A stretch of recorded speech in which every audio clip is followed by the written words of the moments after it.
그 민수기 오늘 이제 15장 37절에서 41절 나누려고 하는데요. 옷자락 끝에 달려 있는 술입니다. 술. 그래서 그러신 분 계시지 않겠지만 이 술이 여러분이 생각하는 그 술이 아닙니다. 혹시나 해서 미리 말씀을 드려요. 이렇게 또 은혜 떨어지신 분들은 또 다른 술, 우리가 주님을 찾을 때 또 다른 주님을 찾듯이 이 술을 얘기했는데 또 다른 술을 떠올리실까봐 미리 말씀을 드리지만 그 술이 아닙니다. 그래서 아무튼 그 술이 주는 의미에 대해서 우리가 함께 나누고 과연 이 말씀을 통해서 우리의 삶에 어떻게 적용해 볼 수 있는가, 그런 시간이 되기를 바랍니다. 이스라엘 백성이 우리가 이제 민수기를 이제 1장부터 물론 텀을 두고 말씀을 나누지만 민수기를 읽어보신 분들은 아시겠지만 광야 진군 이후에 이스라엘이 이상하게 느껴질 만큼 굉장히 철저한 실패를 경험한단 말이죠. 그러니까 1장에서 10장까지의 진영을 정결케 하고 광야 진군을 준비하는 그 모든 과정은 정말 하나님께 순종하고 하나님 말씀에 합당할 만큼의 완벽한 준비를 끝낸 이스라엘이 사흘 길을 못 가서 불평하기 시작하고 불순종하기 시작하고 원망하기 시작하면서 이제 어느 정도까지 이르게 됐냐면 결국에는 호르마까지 이르게 되는 철저한 패배와 실패를 경험하는 이스라엘의 모습을 우리가 발견하게 됩니다. 그런데 중요한 것은요, 하나님께서 이 실패를 경험한 이스라엘을 버리시지 않으셨다는 거예요.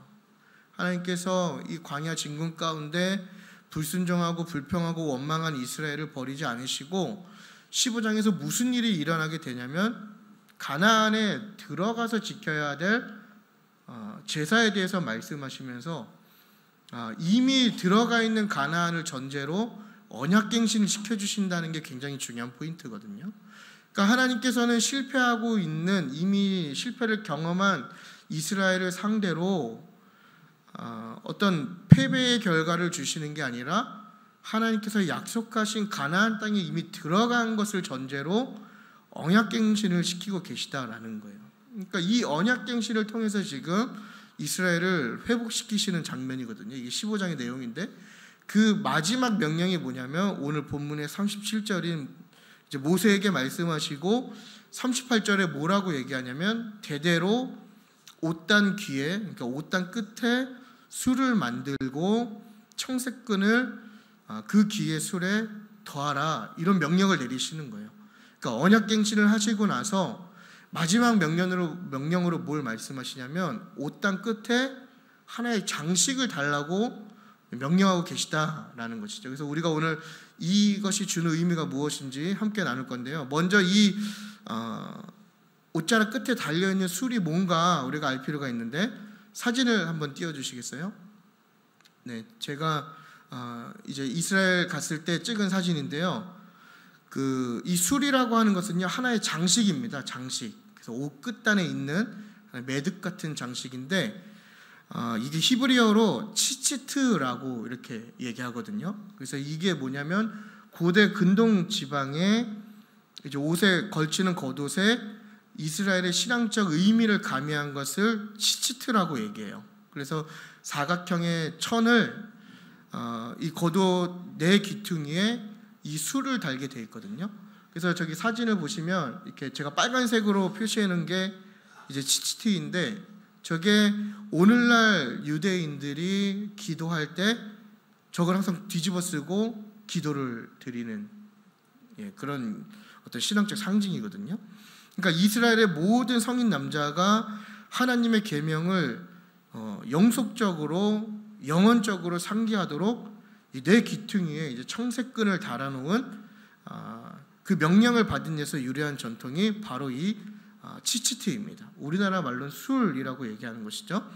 그래서 이 술의 모양에 따라서 나중에 이게 좀 안 좋게 변질되기도 하는데 이게 뭐냐면 결국에는 그 사람의 지위나 직위를 나타내는 어떤 표시로 좀 변질되게 돼요. 그래서 마태복음 23장 5절에 보면 예수님께서 바리새인들에 대해서 비판하실 때 너희들이 옷에 달린 그 술을 말씀하시는데 그 술이 이러한 술이거든요. 그래서 바리새인들이 자기 어떤 종교심이나 종교적 열심을 나타내기 위해서 이 옷 끝에 있는 이 술을 더 크고 화려하게 만들게 변질되기도 했지만 여하튼 이게 굉장한 지금 신앙의 상징적인 유산이라는 것이죠. 그래서 오늘날도 유대인들이 기도할 때 그 왼손에 노란색 원이 쳐진데 이거를 이제 테필린이라고 하는데 이 가죽 띠를 두르고 기도를 하고 키파라고 하는 모자가 있습니다. 그래서 지금 이 사람은 이 치치트를 뒤집어 썼기 때문에 보이지 않지만 이 통곡의 벽을 입장할 때 외부인들도 이 키파를 써야 돼요. 그래서 사진에 보시면 벽을 짓고 있는 분이 이제 저랑 같이 가신 목사님이신데 이제 외부인들은 저렇게 일회용 키파를 나눠줍니다. 그래서 이 세 가지 테필린과 키파와 치치트를 착용한 상태로 오늘날도 기도를 드리는 굉장히 신앙적인 유산이라는 것이죠. 그렇다면 이 옷 끝에 있는 장식에는 어떤 의미가 있을까? 이렇게 우리가 먼저 또 알 필요가 있는데 이게 히브리어는요 각 자음마다 숫자가 있는데 이 치치트라고 하는 히브리어의 자음을 숫자 값으로 환산하면 600이 됩니다. 지금부터 이제 멍이 지시면 안 돼요. 잘 들으셔야 돼요.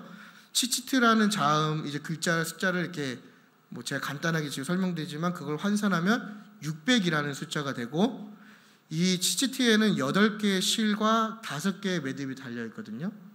숫자 잘 따라오셔야 돼요, 지금. 그러면 2를 더하면 몇 개가 되냐면 613이라는 숫자가 나와요.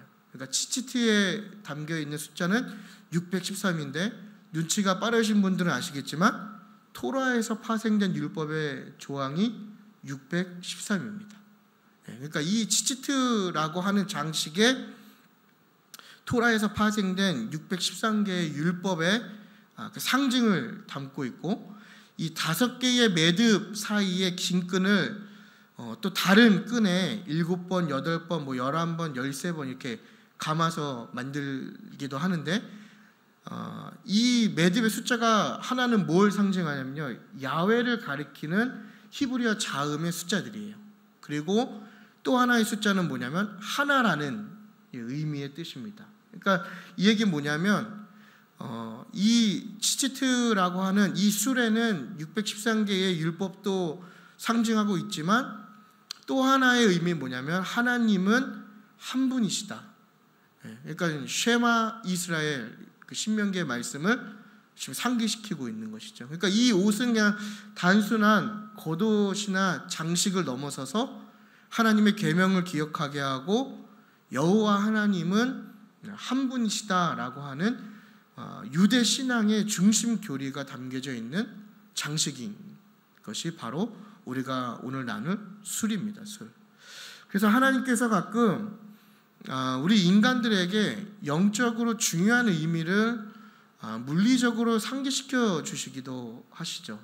그 영적으로 어떠한 것을 그 가치를 잃지 말라고 우리 눈에 보이는 물질적인 어떤 것을 주시기도 한단 말이죠. 그래서 그것을 보는 것으로 그 의미를 다시 기억하게 하시는 하나님의 의도가 있는데 그래서 39절을 보면 이 술을 왜 주셨는가 그 목적이 분명하게 나오는데 너희가 여호와의 모든 계명을 기억하고 준행하기 위해서 주셨다라는 거예요.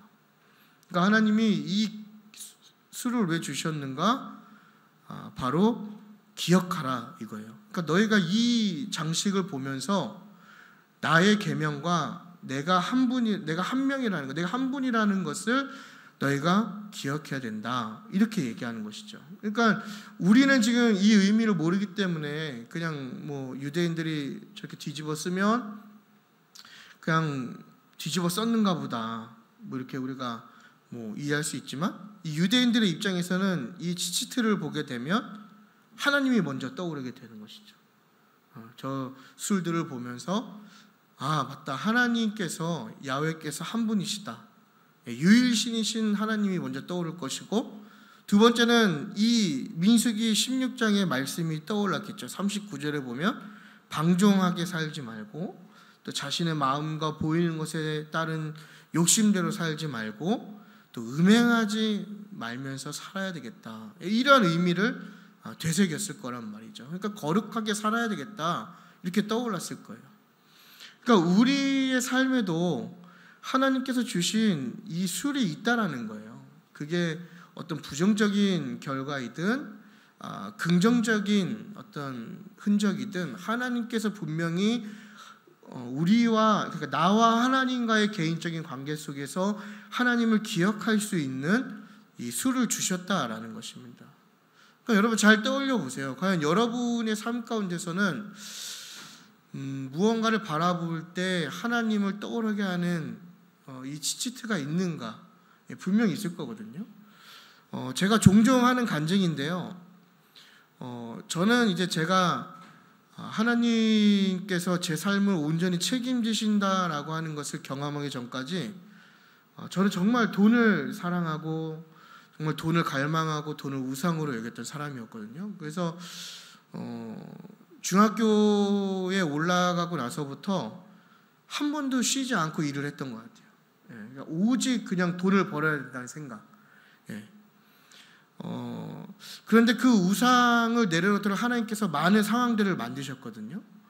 그러면서 그 상황 후에 저에게 흔적을 물리적으로 남게 하셨는데, 이제 저의 치치트는 뭐냐면 제 목에 있는 수술 흉터와 오른쪽 안면마비의 흔적인 얼굴을 남기셨어요.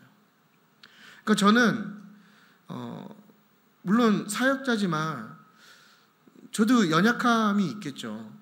그러다 보면 여전히 제가 이 물질 가운데 자유롭고 하나님 신뢰한다고 고백하지만 또 그런 어려움이 닥쳐오면 저도 이 가끔 땅에 있는 것을 굉장히 갈망할 때가 많이 있거든요.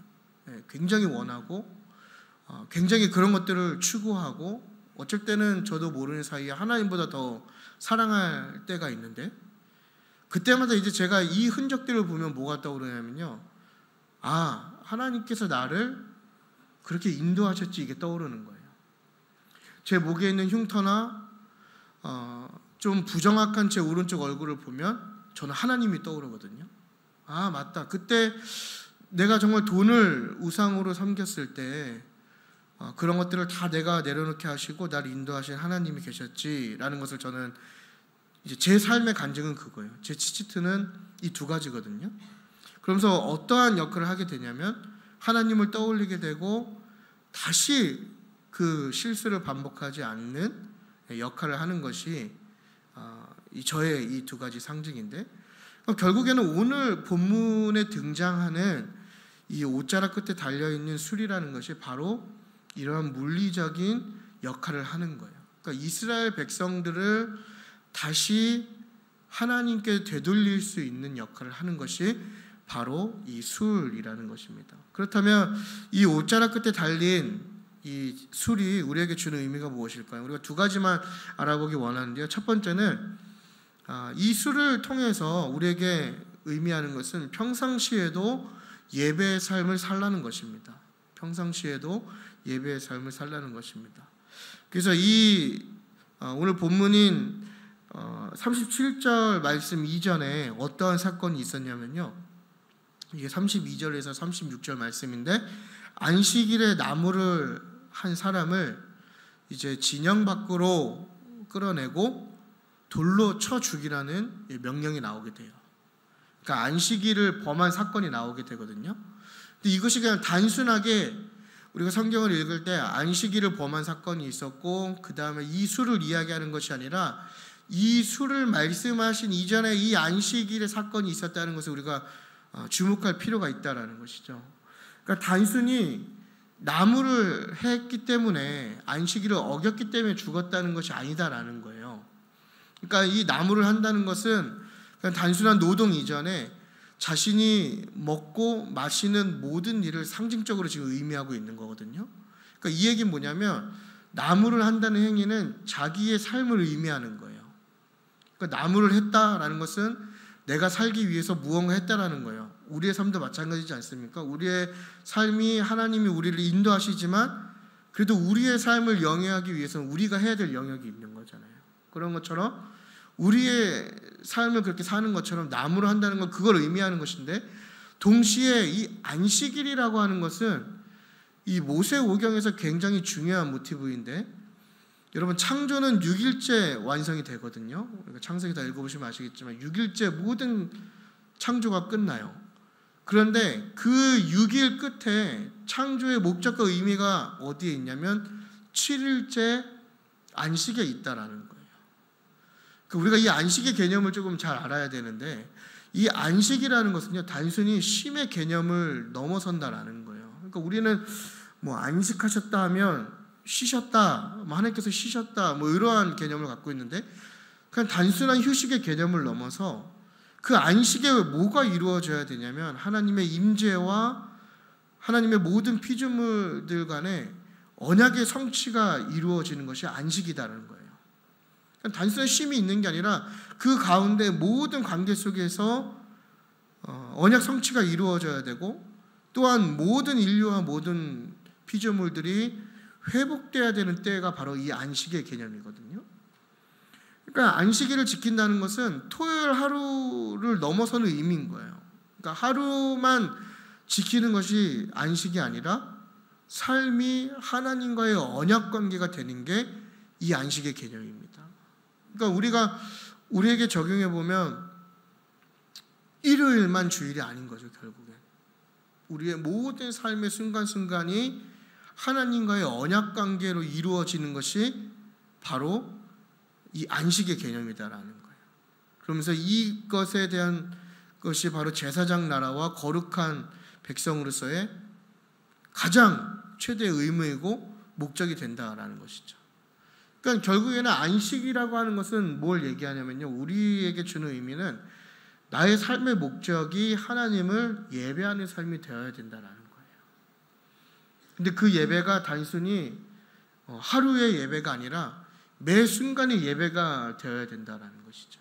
그러니까 이 안식일을 범하고 나무를 한 사람은 단순히 그냥 나무를 했다는 것에서 문제가 되는 것이 아니라 그 이면에는 하나님을 주인으로 높이고 경배하고 예배하는 삶임에도 불구하고 자신의 삶을 더 우선시한 사람이었다라는 거예요.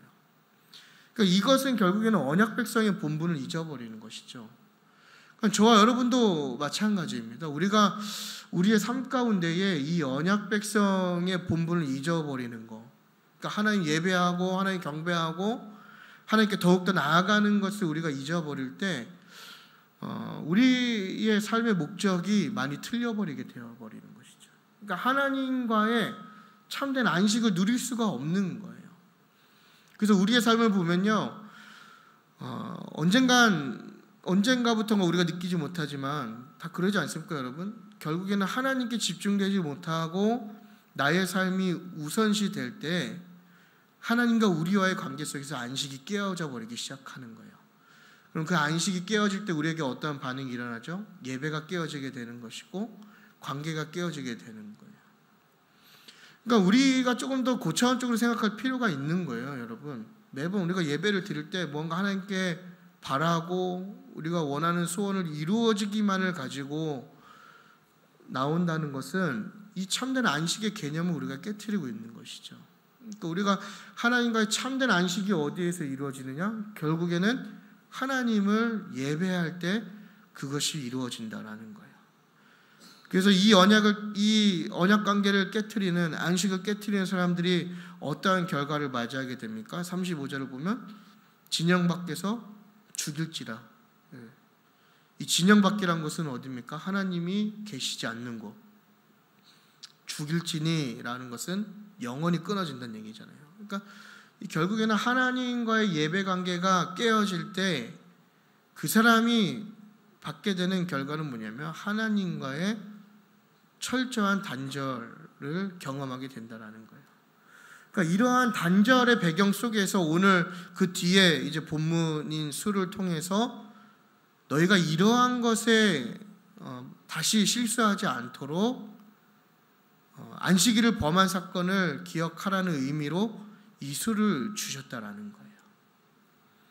근데 이것을 어떻게 하라고요? 대대로 전하여서 만들라, 이것이죠.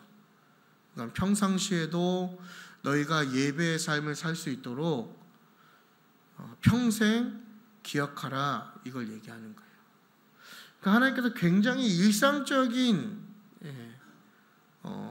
어떻게 보면 평범한 곳에 이 물리적인 상징을 부여해 주신 것이거든요. 그러니까 우리는 하나님과의 관계를 생각하면 뭔가 특별한 걸 자꾸 기대하고 갈망하잖아요. 그러지 않습니까? 특별한 체험이나 어떠한 뭐 예배 가운데 느껴지는 그런 것들을 우리가 간절히 원할 때가 많이 있는데 하나님께서는 그런 것도 물론 중요하게 여기시지만 오늘 본문을 통해서 말씀하시는 것은 뭐냐면 일상 속에서 주어지는 하나님과의 관계를 중요하게 생각하고 계시다라는 거예요. 그러니까 평상시에 너희가 이 옷을 보면서 너희의 정체성과 삶의 목적을 되새겨라 이걸 얘기하는 겁니다. 너희가 그럴 때에 나의 명령을 기억할 수 있고 그것들을 실천할 수 있고 그렇게 할 때에 너희가 우상숭배에 빠지는 음란에 빠지는 삶이 없게 될 것이다 이걸 얘기하는 거예요. 그러니까 하나님께서 결국엔 그걸 요구하시는 거죠. 내가 너의 삶의 주인이다.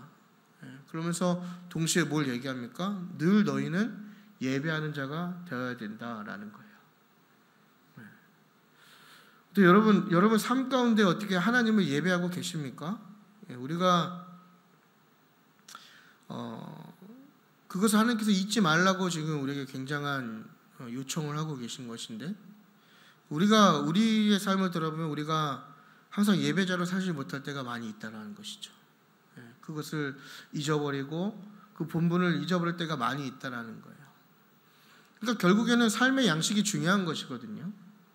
그러니까 우리의 신앙생활의 본질은 어디에서 결정되냐면 그리스도인은 어떠한 삶의 양식을 선택할 것인가 이것입니다. 내가 예수 그리스도를 믿음으로써 어떠한 삶의 방식을 선택할 것인가. 그러니까 형식이 굉장히 중요한 것이거든요. 그러니까 세상 속에 묻혀서 흘러가는 대로 사는 것이 중요한 게 아니라 우리가 그리스도인으로서 그리스도인다운 삶의 형식이 있어야 된다는 거예요. 그것들을 통해서 우리가 하나님을 알게 된다는 것을 지금 이야기하는 것이거든요. 예배도 마찬가지죠, 여러분. 예배도 형식이 중요합니다. 오늘날 예배들이 많이 굉장히 현대화되면서 그 본래의 의미와 순서들을 다 상실하고 있어요. 사실 여러분 우리가 드리는 예배는요 온전한 예배의 형식이 아니죠. 우리가 드리는 건 집회의 형식이지 않습니까? 이 안에 너무나 많은 특히나 우리가 장로교의 교리를 따른다면 존 낙스의 그 예배 교범을 따라볼 때 우리는 굉장히 많은 형식들을 무시하고 우리가 원하는 대로 예배가 많이 변질되고 있다는 거예요.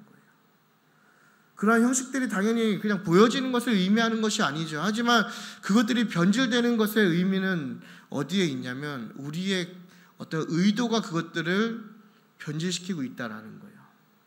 고리타분한 예배, 정통적인 예배, 성도들이 환영하지 않는다는 것이죠.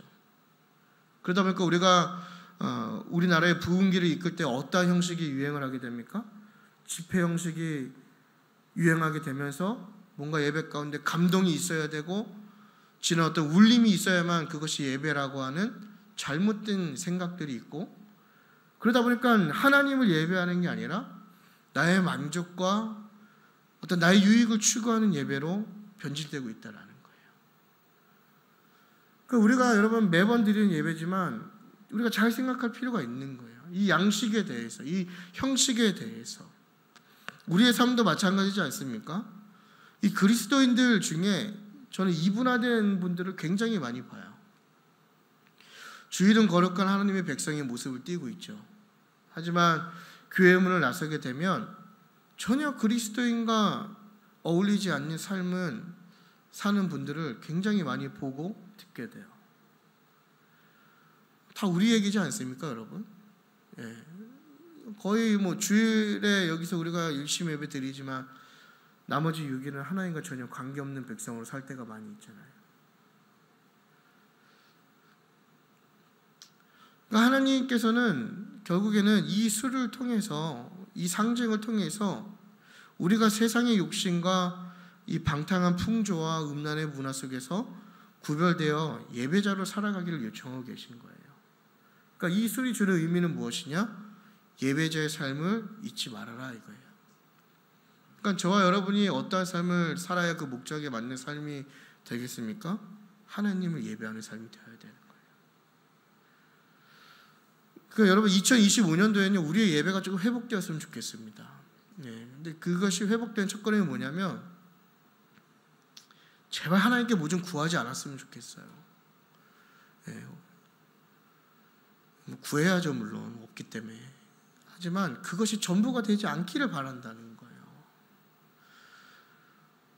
가끔 그런 생각도 해봐요. 이거 하나님 예배하러 오는 건지 뭔가 복을 간절하게 빌러 오는 건지. 여러분, 우리 기독교인들이 얼마나 이 기복신앙에 젖어 있으면 저희와 다른 진영에 있는 한 스님께서 기독교인들이 하는 건 기도가 아니라 기복이라고 얘기하겠어요. 우리가 좀 철저하게 예배에 대해서 고민하고 생각해 볼 필요가 있는 것이죠. 그러니까 하나님이 왜 우리를 부르셨는가? 예배자의 삶으로 나가라고 이 술을 남겨주셨다라는 거예요. 그러니까 여러분들이 아까 제가 질문을 드렸잖아요. 여러분들의 삶에 하나님께서 남기신 그 술은 무엇인가? 먼저 그걸 찾아야 되겠죠. 그리고 그걸 볼 때마다 나의 예배자의 정체성을 회복되는 것이 하나님이 원하시는 사인이라는 것입니다. 두 번째는 뭐냐면 나를 향해서 포기하지 않으시는 하나님의 의지라는 것이죠. 그래서 40절과 41절인데요. 40절을 보면 이제 그리하면 이렇게 되는 것이죠. 앞에 그 수를 보면서 하나님을 기억하고 그걸 준행하고 너희가 음란하지 않을 때에 그 계명을 지키게 되는데 41절 우리가 다 같이 한번 읽겠습니다. 시작. 나는 여호와 너희 하나님이라. 나는 너희의 하나님이 되려고 너희를 애굽 땅에서 인도해내었느니라. 나는 여호와 너희의 하나님이라. 아멘. 그러니까 하나님께서 이 술을 통해서 보여주시는 두 번째 사인은 뭐냐면 우리를 포기하지 않으시는 그 의지를 지금 보여주고 계신 거예요. 이스라엘이 실패했잖아요. 계속해서 실패하거든요. 근데 이게 참 웃긴 게요. 우리 사람이 그렇잖아요. 우리도 두세 번 얘기해서 말을 들어먹지 않으면요, 솔직히 포기하지 않습니까? 뭐 저 사람은 뭐 안 들을 사람인가 보다 하고 얘기하지 않잖아요, 더 이상. 근데 이스라엘은요, 두 번, 세 번이 아니라요, 계속 실패를 해요. 하나님께서 언약갱신을 시켜주시고 또 그들에게 더 많은 은혜를 베풀어 주시고 또 그 상황에 맞게 더 많은 또 언약을 또 갱신해 주시고 그들의 상황에 맞춰서 점점점 쉽게 하나님을 더 잘 믿을 수 있게 바꿔주시고 심지어 오늘 본문에는 또 실패하지 말라고 물리적인 장치도 주시는데 계속해서 실패를 한단 말이죠. 근데 하나님께서 뭐라고 말씀하시냐면요, 내가 너의 하나님이라고 말씀하고 계시는 거예요.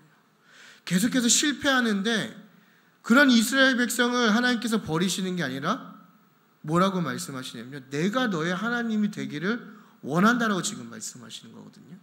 그러니까 이 얘기는 뭐냐면 하나님께서 왜 이 술이라고 하는 장치를 주셨는가? 바로 하나님이 이스라엘 향해서 포기하지 않으시는, 그러니까 어떻게든 포기하지 않고 끌고 가겠다라고 하는 하나님의 굳은 의지가 보여진다는 거예요.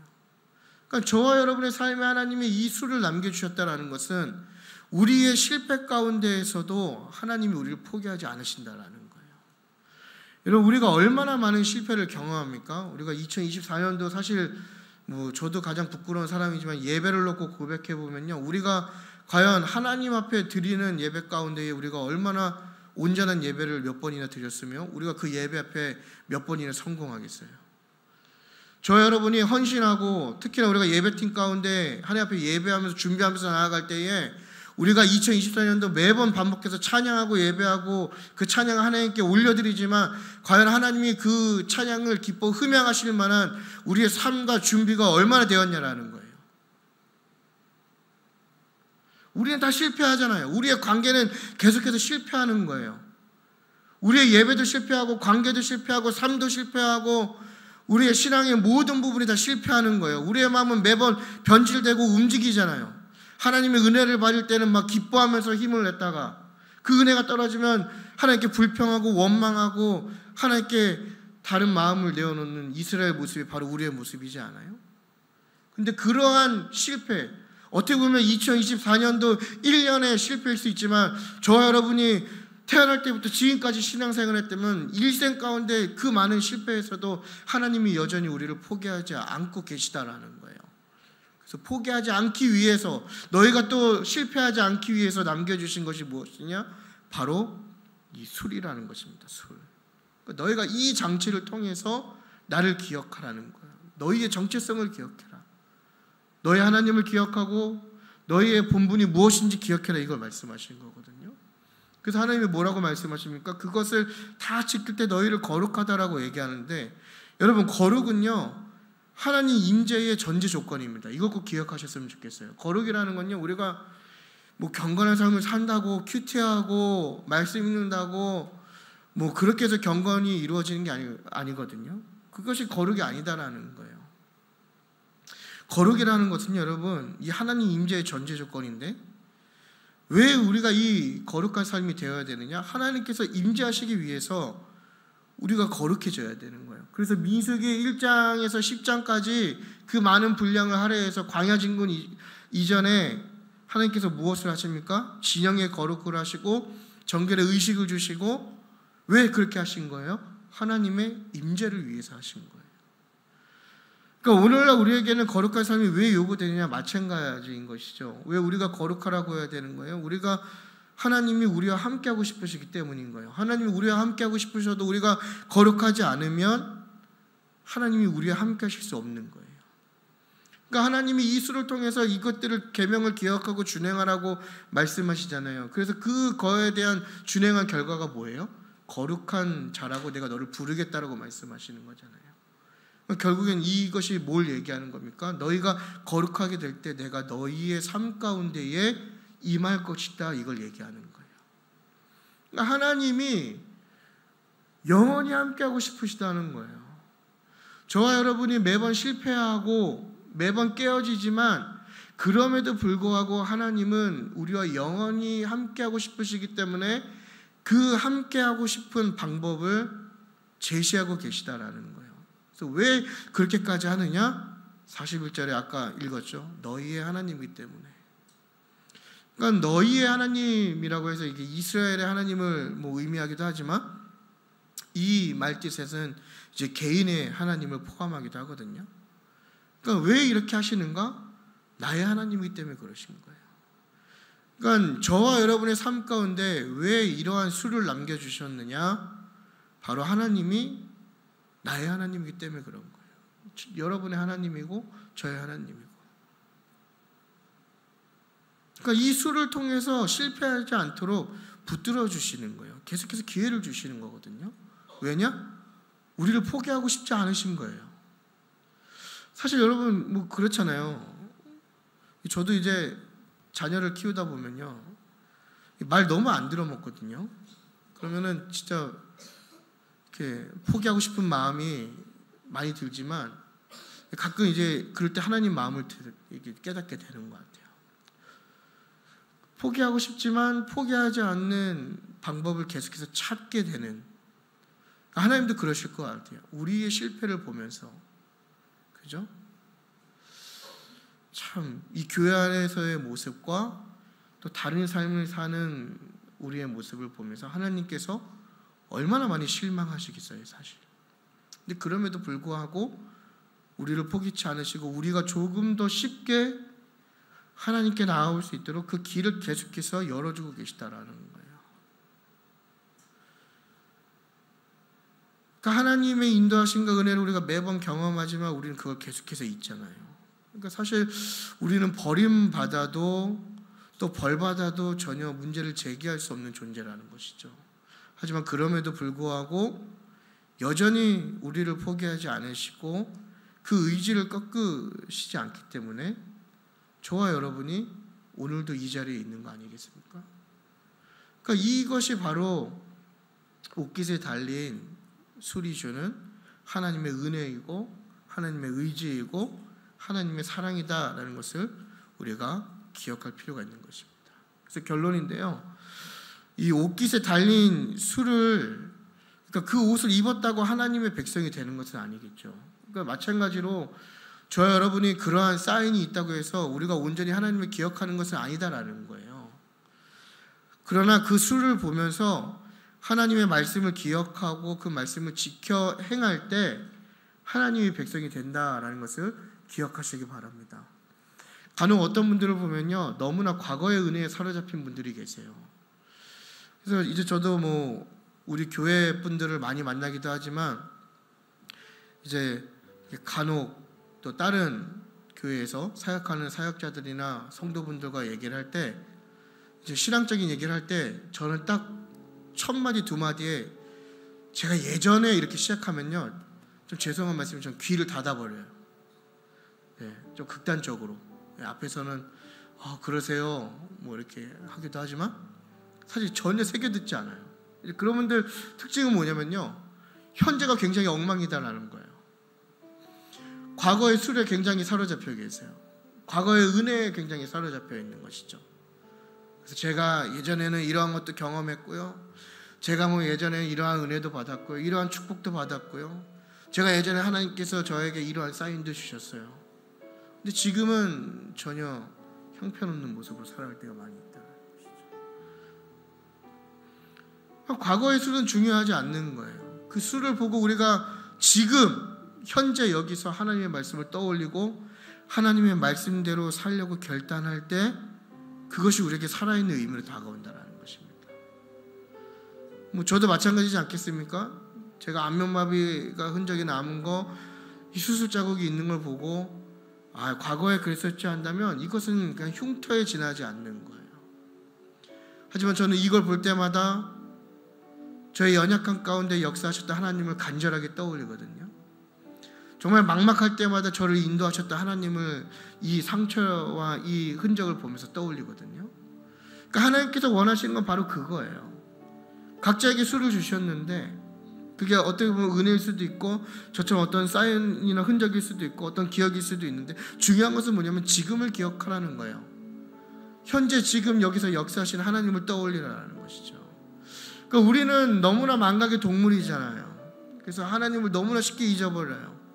우리의 본분도 있고 받은 은혜도 있고 하지 말라는 그 하나님의 명령도 다 잊어버려요. 그러나 하나님은 이 옷깃에 달린 술이라는 것을 통해서 여전히 우리가 다시 하나님께 나아가기를 원하고 계시다라는 것입니다.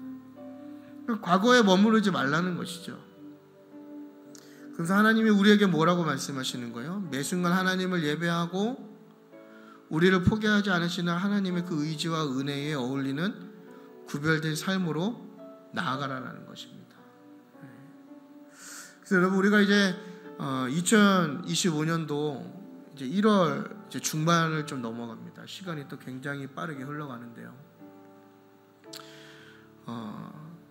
여러분들에게 남기신 그 하나님의 그 수를 우리가 한번 떠올려보는 시간이 되셨으면 좋겠어요. 그래서 그 흔적들을 통해서 우리가 살아계신 하나님을 다시 한 번 더 붙들고 하나님을 의지하고 또 우리를 포기치 않으시고 우리를 매일 삶 가운데 예배자로 부르시는 그 하나님께 나아가는 저와 여러분의 삶이 되셨으면 좋겠습니다.